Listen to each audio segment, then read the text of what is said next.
Welcome to Approach the Nerd. This is Maria Park, and we are going to talk about very quickly. The CW dropped a 2-minute season 4 featurette for season 4 of Charmed, and a little bit more details have come to light. Stuff I'm kind of excited about. We still don't know, I believe, the name of this character that is coming in, but we've gotten a little bit more exposition on her backstory, and plus what's been going on with Mel and Maggie and Harry and Jordan in the interim following Macy's demise. I hate saying it that way, but Macy's gone. I mean, we just gotta get over it. So the girls are not doing well. Mel's not dealing with her feelings, so she's drinking and having sex a lot.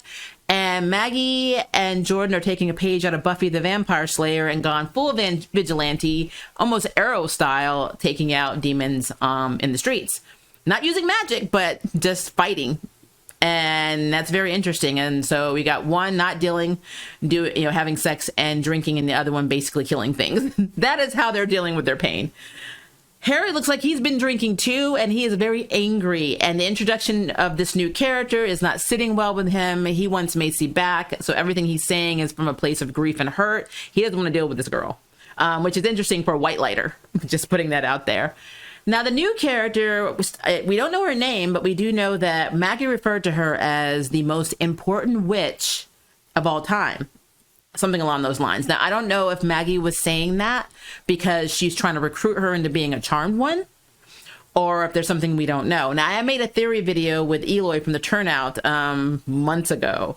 So you can see our season 4 video on the channel. I'll link it below. And then also, I plan on having a last chance season 4 speculation video before the premiere on March 11th. So be on the lookout for that.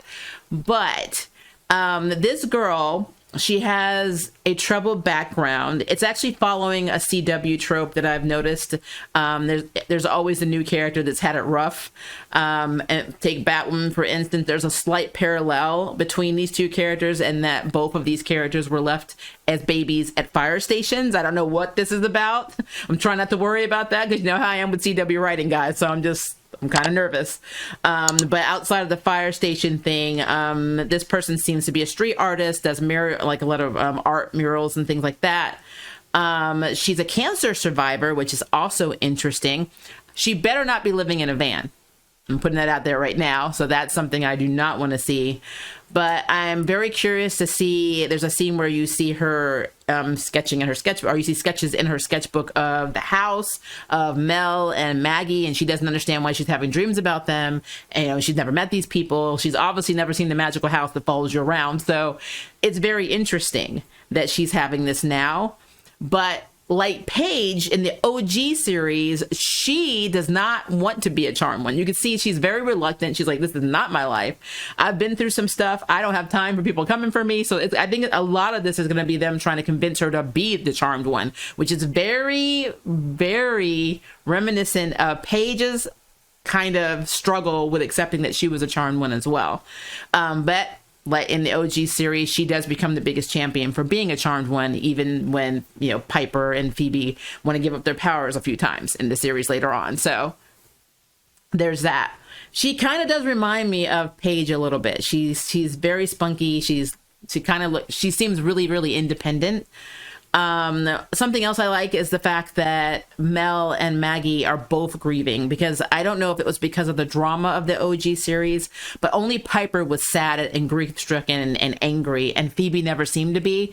But again, there was a lot of drama on the set, and I don't know if it was between Shannon Doherty, who played Prue, and Alyssa Milano, who played Phoebe. So when Prue's character was basically killed off, maybe she wasn't able to, in her acting, portray more of a grief-stricken sister, or maybe they just wanted her to be the one that was more stable. I don't know what the acting, directing choice, or if art was imitating life, but Piper was definitely the one that was more affected than Phoebe was in the OG show. And in this one, it seems like both Mel and Maggie are just not dealing.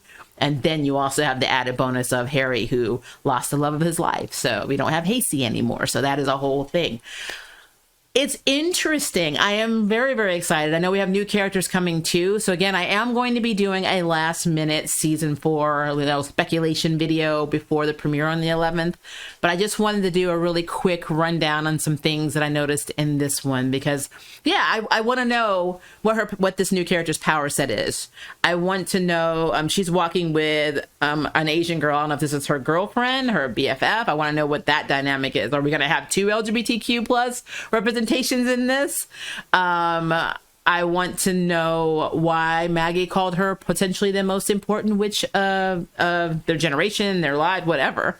I mean, I think it was to get her to join the Charmed Ones. Interestingly, I love how Jordan was like, they need to find this Charmed One because without this third person, everybody's falling apart. So this person's going to come in, face opposition from Harry, but technically end up being the glue that holds all of them together, which honestly, though, I've always thought that really makes you question your bonds with each other if one person is holding you together. If Macy was the one who came in, just like this one, she was the new one, even though she was their half-sister, or at least she was Mel's half-sister. But the sister wasn't raised with them. She came in and became like the instrumental piece that kept them all together. And with her gone, it's like that hole is there. But what's so interesting to me is that Mel and Maggie grew up together, and you would think that even with this grief, they would bond more, they'd come together more, instead of basically being torn apart, which, to be fair, we did see in season 1 when their mother, died, and Mel was convinced it was foul play, and Maggie was convinced that Mel needed to get over it, and it caused a rift even then. So Maggie and Mel do not have the close bond that I think that they do, even though they were raised as sisters, because there was that, we've seen this rift before. So that is believable. So having another, a rift between them because they lost their sister and how they both handle emotions and grief and everything differently, that tracks. Something else I'm wondering is if we're going to still focus a little bit on Maggie's mental health this season, because she had really bad anxiety attacks or panic attacks. And now, because she's in straight Arrow/Buffy mode, it seems like she's taking all of her pain and grief out through aggression. Is that helping with her anxiety and her panic? I really want to know how that plays out. So we have a lot to look forward to this season. I'm excited. And I've got some theories, but I'm going to hold off to that last minute, or our last chance video before March 11th. But I would love to know what you think, so leave me a comment below and let me know. And if you would like to sign up for Jury Duty, hit the subscribe button. If you'd like to know who's next on Nerd Bell, hit the notification bell. Until next time, I can't wait for you to approach the nerd. Bye, guys. Thank you for watching my video. I really appreciate it, but hey, the party doesn't have to stop now. Click on one of these videos and keep it going.